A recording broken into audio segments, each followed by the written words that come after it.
On January 6, 2021, after the Trump mob attacked the Capitol, Tim Cook, the conscientious CEO of Apple, reached into his conscience and presumably the conscience of the company he runs and said this: "Today marks a sad and shameful chapter in our nation's history. Those responsible for this insurrection should be held to account, and we must complete the transition to President-elect Biden's administration. It's especially when they are challenged that our ideals matter most. Those responsible for this insurrection should be held to account." Today, Tim Cook met with the person responsible, Donald Trump, in Donald Trump's first return to Capitol Hill since he incited the attack on the Capitol on January 6th. Tim Cook's meeting with Donald Trump today was arranged by a business lobbying group in Washington that calls itself the Business Roundtable. Companies pay big money to be members of the Business Roundtable, which in turn lobbies for those companies, in addition to all the individual lobbying work done by the law firms and lobbyists that companies like Apple hire by the dozens in Washington. And this guy met with Donald Trump today in Donald Trump's return to Capitol Hill. There's no question, none, that President Trump is practically and morally responsible for provoking the events of the day. No question about it. The people who stormed this building believed they were acting on the wishes and instructions of their president. Donald Trump did not set foot in the Capitol today or on government property because his meetings were presidential campaign meetings. They were held off campus from the Capitol, first with Republican members of the House and then the Business Roundtable and then Republican members of the Senate. Republican Senators Lisa Murkowski and Susan Collins, who voted to convict Donald Trump in his last impeachment trial in the Senate, did not attend the Republican senators' meeting with Donald Trump, but Mitt Romney and Bill Cassidy, who also voted to convict Donald Trump in his last impeachment trial, did attend the meeting with Donald Trump today. NBC News caught up with Senator Romney on his way to the Trump meeting. Do you plan on confronting him or bringing up any kind of January 6th related issue? No. This is not the place for that. No, this is not the place for that. That is the very polite version of the ultra polite Utah Senator Mitt Romney. Maybe too polite this time. What is the place for that?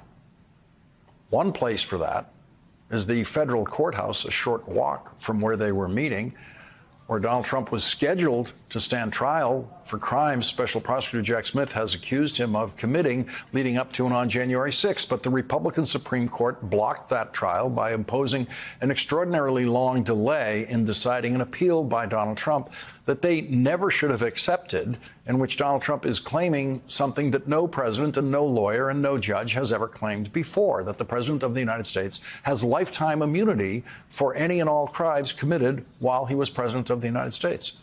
Andrew Weissmann will join us tonight to consider the unconscionable delay that the Supreme Court has imposed on the criminal case of United States of America versus Donald J. Trump.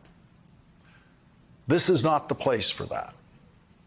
This is not the place for Republicans or anyone else to stand up to Donald Trump. That's what they thought today. Even a senator like Mitt Romney, who knows that Donald Trump hates him because Mitt Romney voted guilty in both of Donald Trump's Senate impeachment trials. Now we gather due to a selfish man's injured pride and the outrage of supporters who he has deliberately misinformed for the past 2 months and stirred to action this very morning. What happened here today was an insurrection incited by the President of the United States. Those who choose to continue to support his dangerous gambit by objecting to the results of a legitimate democratic election will forever be seen as being complicit in an unprecedented attack against our democracy. This is not the place for that. It is also not the place for any exhibition of male ego by anyone other than Donald Trump. And it is impossible to overstate just how peculiar that is, as our first guest tonight, the first woman Speaker of the House, Nancy Pelosi, can attest. There are many forces that make the wheels of power turn in Washington: political convenience, policy goals sometimes, ambition.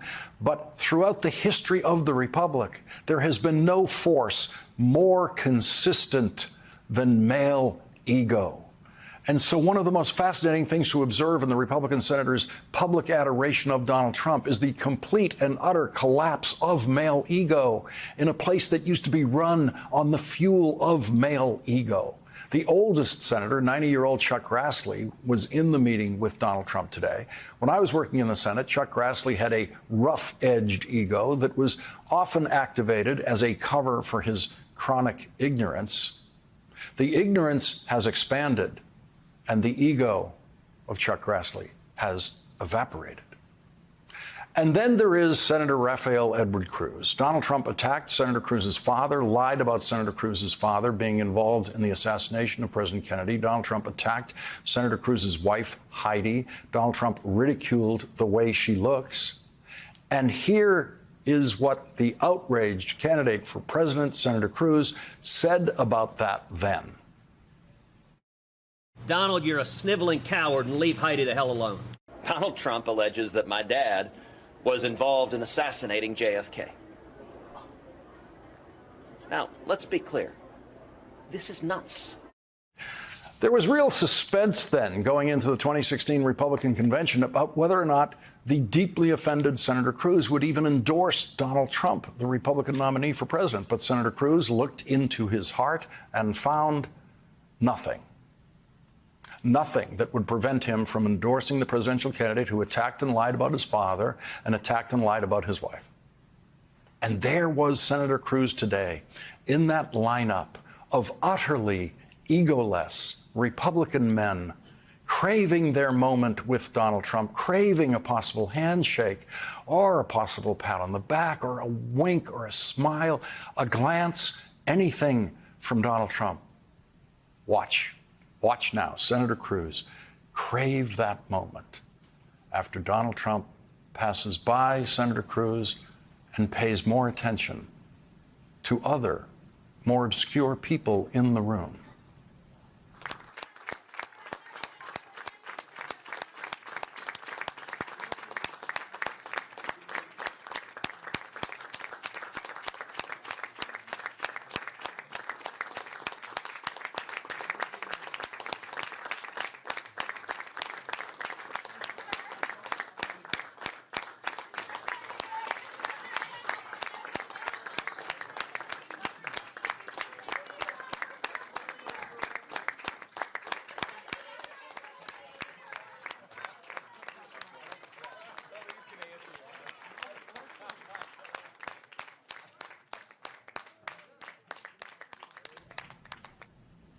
He kept clapping after Donald Trump left the room. After the door was closed, did he think Donald Trump could see through the door? Today, the President of the United States was doing the nation's business in Italy at a meeting of the G7 countries, including a meeting with Ukraine's President Zelensky, in which the President signed a 10-year security agreement with Ukraine. President Biden and President Zelensky took questions from reporters. Today, during the G7 meeting, the discussion focused on developing Ukraine's air defense system based on the most advanced Western complexes and also on enhancing long-range capabilities. So my question is, can you provide any details on the initiative and about the readiness of our allies to take part in it? Thank you. I'd be happy to respond to that. We have acquired commitment from 5 countries so far for Patriot batteries and other air defense systems, as well as we've let it be known to those countries that are expecting from us air defense systems in the future that they're going to have to wait. Everything we have is going to go to Ukraine until their needs are met, and then we will make good on the commitments we made to other countries. Donald Trump could not understand that question or that answer. The president, who is only 3 years older than his Republican challenger, but is accused of being too old for his job, has now flown across the Atlantic 3 times in the last week and will fly back across the Atlantic from this European meeting all the way to Los Angeles, where he will be joined in a campaign fundraiser by President Barack Obama, George Clooney, and Julia Roberts. Today, the Biden-Harris campaign released this ad. On January 6th, Donald Trump lit a fire in this country. 140 officers were injured. The siege lasted for 7 hours. Stoking the flames of division and hate. Now he's pouring gasoline. They were unbelievable patriots. Pledging to pardon the extremists who tried to overthrow our government. We will give them pardons. Inciting them to try again. There is nothing more sacred than our democracy. But Donald Trump's ready to burn it all down. I'm Joe Biden, and I approve this message.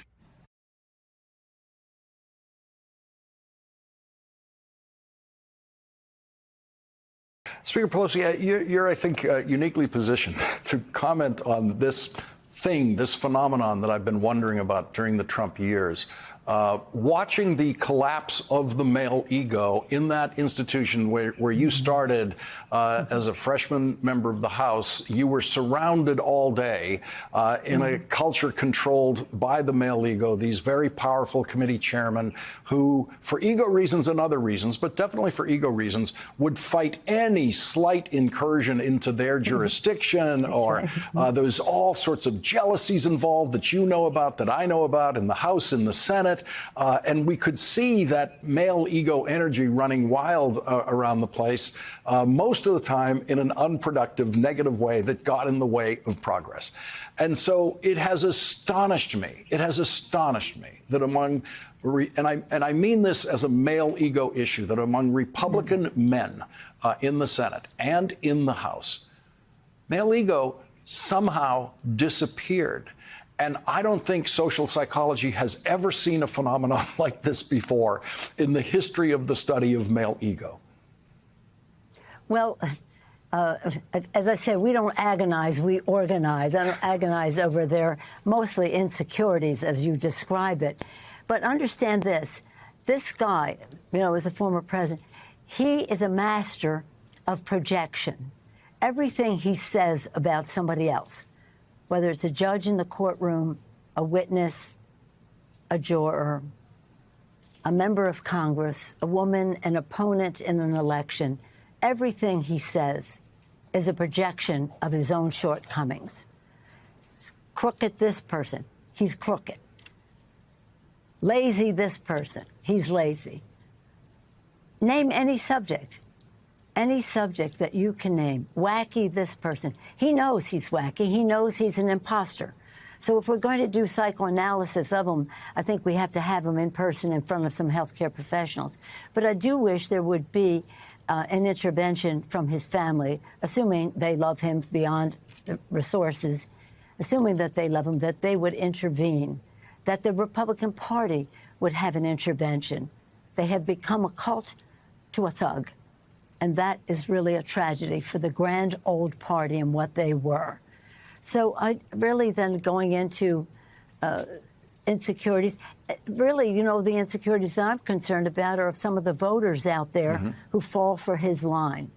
But I'm here tonight to say to you, on this day when he tried to return to the scene of the crime, he didn't dare come to the Capitol, as he didn't dare come to the Capitol on January 6th. But we cannot let this be whitewashed. This is a disservice to the vision of our founders for a democracy, the sacrifice of our men and women in uniform who have fought for our freedom that he wants to dismantle, and the aspirations of our children to live in this great country with respect for the institutions and concern about their future. He just doesn't care. But let us forget about him. Let's just talk about unifying the country. Putting forth what Joe Biden did with the Democrats in the Congress, House, and Senate. We had the first bill that we had right away, the rescue package, shots in arms, money in pockets, people back to work, children safely in schools. A child tax credit taking half the children in poverty out of poverty. The bipartisan infrastructure bill. We had 13 Republicans, but that's bipartisan in the House, more in the Senate, I think. But bipartisan bill, creating jobs, the IRA, saving the planet, lowering the cost of prescription drugs, the PACT Act to protect our veterans who may have been exposed to burn pits, the CHIPS and Science Act to make us preeminent in the world and independent for the factors of production that we need to be preeminent in the world. And that isn't any reason to vote for us. We're not saying we deserve it. We're saying we've proven we can get the job done instead of one bill for the richest people in the country. Joe Biden was president under his presidency and our infusion of resources into the economy, 15 million jobs. What's his name? The worst job record since Herbert Hoover. The worst job record since Herbert Hoover. Lowest unemployment for like 40 straight months. Low. Inflation coming down. And when people talk about cost of living, that's a legitimate concern. But we're preeminent in the world in taking down inflation. And what we have also done, while I'm concerned about the cost of groceries, as anybody would be for families, but think about how we've reduced the cost of medicine, of health care, reduce the cost of prescription drugs. In our IRA bill, if you're a senior on Medicare and you need insulin, before us it was $500 to $600 a month for seniors. Under Joe Biden and the IRA legislation, it's $35 a month, $500, $600 a month, $35. So when we talk about the cost of living, we have to talk about the cost of health care as part of that. So again, it's about the kitchen table, the cost of living, women's right to choose, which is an economic issue, as well as a democracy issue. So let's just talk about what is at stake for people in the election, because they don't care. They do not care. They care about the 1%. They don't care about your kitchen table issues. And again, always projecting his own shortcomings onto other people. Speaker Emerita Nancy Pelosi, thank you very much for sharing your perspective on what's at stake in this election and in the way we govern. Thank you very much for joining us tonight. And thank you for your attention to January 6th. We cannot let them pull the wool over the American people's eyes. Our democracy is at stake.